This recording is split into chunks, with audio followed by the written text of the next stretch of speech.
Breaking new details this morning on the downing of Malaysia Air Flight 17. All 298 people, as you know, on board killed. We're going to go back to ABC's Terry Moran in Kiev, and he has the very latest again for us. Good morning, Terry.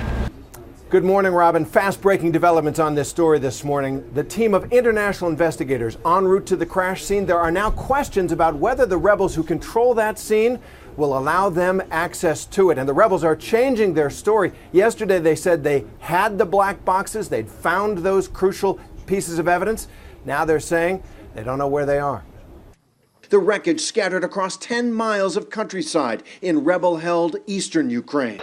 And this, the moment of impact. The huge Boeing 777 slamming into the ground, sending up plumes of smoke. And those white streaks, pieces of the plane raining down. It was 4:20 p.m. local time. Traveling at 33,000 feet, crossing over war-torn Ukraine, the plane is apparently struck by a surface-to-air missile.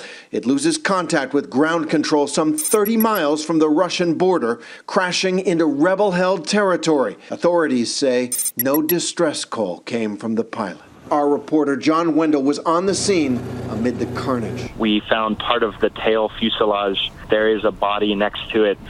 It's a very grim scene that we're seeing here. The bodies rained down from the sky, witnesses said. Passports, boarding passes, belongings falling with them. Relics of 298 lives, including 3 newborns. As the wreckage smoldered back in the U.S., talk quickly turned to terrorism. Shot down, not an accident.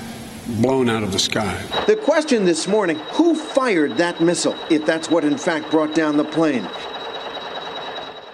The Ukrainian president has pointed the finger directly at the separatists. He's saying this is not a disaster or an accident, it's an act of terrorism. But those rebels are saying it was Ukrainian forces who shot down the plane. And the Russian President Vladimir Putin is saying that the Ukrainian government is responsible. This atrocity being sucked into the war of words that is raging here alongside the civil war in Ukraine.